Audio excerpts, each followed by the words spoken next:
நம்ம இந்திய ஒன்றிய அரசினுடைய பாதுகாப்பு பட்ஜெட், டிஃபென்ஸ் செக்டாருடைய பட்ஜெட் பார்த்தீங்கன்னா, கடந்த ஆண்டு ஃபினான்ஷியல் இயர் 2023-24 விட இந்த ஆண்டு 2024-25க்கு பார்த்தீங்கன்னா 4.79%, ஏறத்தாழ 5% வந்து அதிக அளவுக்கு ஒதுக்கீடு செய்திருக்கிறாங்க. எவ்வளோ அமௌண்ட்னு பார்த்தீங்கன்னா 6,22,000 கோடி ரூபாய் அலோகேஷன் ஆகியிருக்குது.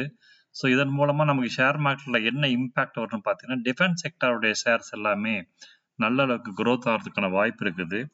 நமக்கு டிஃபென்ஸ் செக்டார் ஷேர்ஸ் நம்ம எடுத்துக்கிட்டிங்கன்னா, நமக்கு யூஸ்வலாக வந்து பார்த்தீங்கன்னா Hindustan aeronautical limited HAL, Bharat electronics BEL, அல்லது மாசகான் டாக் மாஸ்டாக் இது, அல்லது கொச்சின் ஷிப்யார்டு, இதெல்லாம் வந்து நல்ல க்ரோத் ஆகக்கூடிய ஷேரு. ஆனால் கொச்சின் ஷிப்யார்டு ரீசெண்ட் டேஸில் வந்து பார்த்தீங்கன்னா ஒரு சிக்னிஃபிகண்ட்டாக ஒரு ஃபால் ஆகிருக்குது ஒழிய அதனுடைய க்ரோத் ஒன்றும் பெருசாக நமக்கு இல்லை. ஸோ அதனுடைய க்ரோத் பார்த்தீங்கன்னா நமக்கு வந்து கொச்சின் ஷிப்யார்டில் வந்து கண்டினியூஸாகவே ஃபால் ஆகிட்டு இருந்திருக்குது. ரைஸ் ஆகி ஆகலை, கொஞ்சம் கூட ரிக்கவரி ஆகலை. ஸோ அதனால் நம்ம என்ன பண்ணலாம்னா கொச்சின் ஷிப்யார்டை ஒமிட் பண்ணிவிட்டு நம்ம வந்து மாசகான் டாக்கை வந்து கன்சிடர் பண்ணலாம். மாசகான் டாக்கும் கொச்சின் ஷிப்யார்டு மாதிரியே விழுந்திருந்தாலும் ரீசெண்ட் டேஸில் வந்து கொஞ்சம் கொஞ்சமாக வந்து ரிக்கவர் ஆகிருக்குது. ரிக்கவர்னா பார்த்தீங்கன்னா 3,800 ஏறத்தாழ 4,900 1,100 பாயிண்ட்டுங்கிறது ஒரு நல்ல ஹையான க்ரோத் தான்.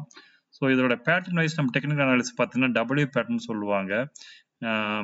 1 2 3 ஒரு 3 முறை 4 முறை 5 முறை 6 முறை பார்த்தீங்கன்னா இந்த 4,918 வந்து ரிஜெக்ட் ஆகிருக்குது.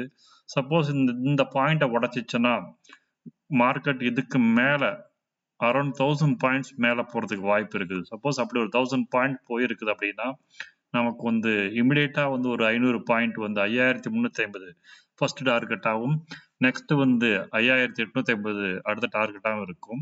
ஸோ இதோட ஃபண்டமெண்டல் அனாலிசிஸ் பார்த்தீங்கன்னா இதோட மார்க்கெட் கேபிட்டல் வந்து 97,850 கோடி ரூபாய் அதோடைய மார்க்கெட் கேபிட்டல் இருக்குது. கரண்ட் ப்ரைஸ் 4,850 ரூபா இருக்குது. இதோட ஹை பார்த்தீங்கன்னா 5,860, லோ 1,765 ரூபா. லோவை கம்பேர் பண்ணும்போது ஹை அதிகமாக இருக்குது. டிவிடெண்ட் ஈல்டு வந்து சுத்தமாகவே இல்லை, 0.5 தான். இது அதிக அளவுக்கு டிவிடெண்ட் கொடுக்கக்கூடிய ஷேர் இல்லை. ஆனால் வந்து ROC 44.2% கொஞ்சம் ஹையர் சைடாக இருக்குது. ROEயும் கொஞ்சம் நல்லா இருக்குது. புக் வேல்யூ வந்து 367 ரூபா தான் அதோடைய புக் வேல்யூ. ஆனால் புக் வேல்யூ காட்டிலும் பல மடங்கு இந்த ஷேர் ஏன் அதிக அளவுக்கு விற்குதுன்னா மார்க்கெட்டில் பொட்டன்ஷியலாக பார்த்தீங்கன்னா 2024 அதோடைய க்ரோத் வந்து பார்த்தீங்கன்னா 2,139 ஏறத்தாழ வந்து 5,000 ரூபாய்க்கு மேலே போயிட்டு மார்க்கெட் திரும்ப ஃபாலாக இருக்குது. இந்த க்ரோத் வந்து ட்ரம்பண்டஸாக இன்க்ரீஸ் ஆகிருக்கு. மேக்ஸிமம் பார்த்தீங்கன்னா கூட 2020 வந்து மார்க்கெட் 168 ரூபாய் இந்த ஷேர் வந்து இன்னைக்கு வந்து 4,858 ரூபா இருக்குது. எங்கேயுமே மேஜராக ஃபாலோ ஆகலை. நீங்கள் அதில் பார்த்தீங்கன்னா இந்த 50 EMA நம்ம இந்த ப்ளூ கலருக்கு கோட்டுக்கு கீழே பாருங்க, ஒரு கோல்டன் கலரில் இருக்கக்கூடிய 50 EMA ஒட்டியும் 200 EMAவுக்கு மேலேயுமே ட்ராவல் ஆகிருக்குது. எங்கேயுமே இது ஃபால் ஆகலை. அதனால வந்து நிறைய இன்வெஸ்டர்ஸ் வந்து இதில் வந்து ஃப்ரீக்வெண்ட்டாக இன்வெஸ்ட் பண்ணுறாங்க. நீங்களும் டெக்னிக்கலாக சார்ட் அனாலிசிஸ் பண்ணி பாருங்கள். உங்களுக்கு சாட்டிஸ்ஃபைடாக இருந்தால் இதை நீங்கள் கொஞ்சம் கொஞ்சமாக இன்வெஸ்ட் பண்ணலாம். அடுத்தது பார்த்தீங்கன்னா HAL பார்த்தீங்கன்னா சேம் ஏறத்தாழ வந்து மாசகான் டாக் மாதிரி தான். இதுலேயும் வந்து நமக்கு ஒரு இடத்துல ஒரு W பேட்டர்ன் இருக்குது.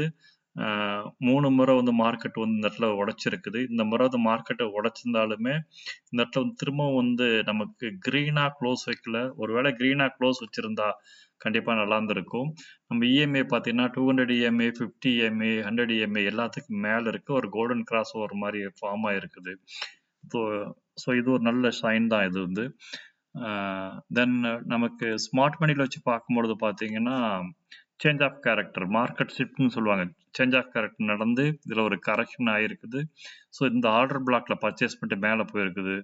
ஸோ மேற்படி இது வரைக்கும் போகிறதுக்கு 4,940 வரைக்கும் போகலாம். அதுக்கப்புறம் ஒரு சின்ன கரெக்ஷன் ஆகிட்டு பிரேக் ஆகி உடனே கீழே வரலாம். சப்போஸ் கீழே வரலாம், அடுத்த மேஜர் ஆர்டர் பிளாக் வந்து 5,619 ரூபா இது வரைக்கும் போகக்கூடிய வாய்ப்பு இருக்குது. இதனுடைய ஃபண்டமெண்டல் பார்த்தீங்கன்னா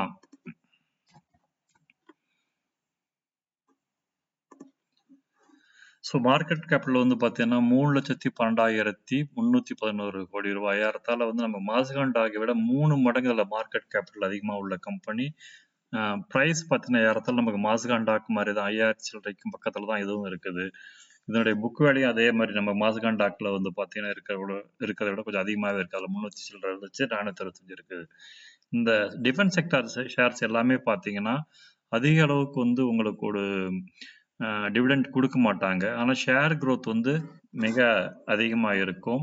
இதனுடைய லாஸ்ட்டு மேக்ஸிமம் பார்த்தீங்கன்னா 2018 இருந்து ஷேர் மார்க்கெட்டில் பார்த்தீங்கன்னா மெல்ல மெல்ல மெல்ல மெல்ல மெல்ல மெல்ல ரைஸ் ஆகிட்டே தான் போயிருக்குது. ஒவ்வொரு ஃபாலையும் வந்து பையர்ஸ் வந்து யூஸ் பண்ணி அதை பர்ச்சேஸ் பண்ணி அதை பிக் பண்ணிட்டு போயிருக்கிறாங்க. ஸோ இந்த மார்க்கெட் கிராஷ் நடந்தக்கூடிய செப்டம்பர் மாதம் டு நவம்பர் வரைக்கும் பார்த்தீங்கன்னா ஒரு சின்ன ஃபாலாக இருக்குது. திரும்ப வந்து மார்க்கெட் ரிக்கவர் ஆகி போயிட்டு இருக்குது.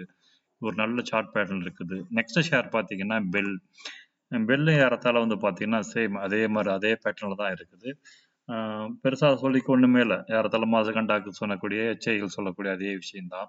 டிஃபென்ஸ் செக்டாருங்களால எல்லாருமே சேம் பேட்டர்னில் தான் இருக்கும். இதனுடைய ஃபண்டமெண்டல் ஒரு தரம் பார்த்துடலாம்.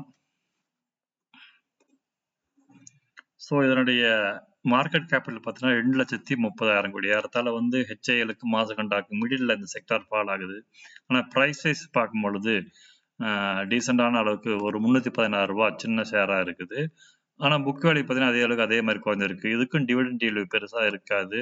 இதனுடைய growthம் பார்த்தீங்கன்னா நம்ம ஏற்கனவே பார்த்த மாதிரி தான். 2006 இருந்து பார்த்தீங்கன்னா நம்ம எப்படியே ஏற்கனவே பார்த்த HIL மாசகண்டாக் மாதிரி இதுவும் வந்து பார்த்தீங்கன்னா ஸ்மூத்தாக மூவ் ஆகிட்டு இருக்குது. ஸோ நீங்கள் உங்களுக்கு பிடித்தமான ஷேர் கொச்சின் ஷிப்யார்டாக இருந்துச்சுன்னா நீங்கள் கவர்மெண்ட் செக்டாரில் விரும்பணும்னா கொச்சின் ஷிப்யார்டில் போடலாம். என்ன கேட்டால் கொச்சின் ஷிப்யார்டை விட நீங்கள் இந்த 3 ஷேரில் HIL, BEL, மாசகண்டாக் 3ல் எது உங்களுக்கு வந்து சரியாக இருக்குன்னு தோணுதோ அதில் வந்து இன்வெஸ்ட் பண்ணலாம். ஒரு முறை இன்வெஸ்ட் பண்ணுறதுக்கு முன்னாடி அதோட அந்த ஷேரை பற்றி ஃபண்டமெண்டல் அண்ட் டெக்னிக்கல் அனாலிசிஸ் பண்ணி பாருங்கள். உங்கள் ஃப்ரெண்ட்ஸ்கிட்ட கேட்டு பாருங்கள். உங்களுக்கு ஃபினான்ஷியல் அட்வைஸாக இருந்தால் அவர்கிட்ட அட்வைஸை கேட்டுட்டு அதுக்கப்புறம் இன்வெஸ்ட் பண்ணுங்கள். ஷேர் மார்க்கெட்டில் இன்வெஸ்ட் பண்ணுறது வந்து ஹை ரிஸ்க் உள்ள ஒரு ஆபத்தான விளையாட்டு. இந்த விளையாட்டை தெரியாமல் விளையாட வேண்டாம். நன்றி, வணக்கம்.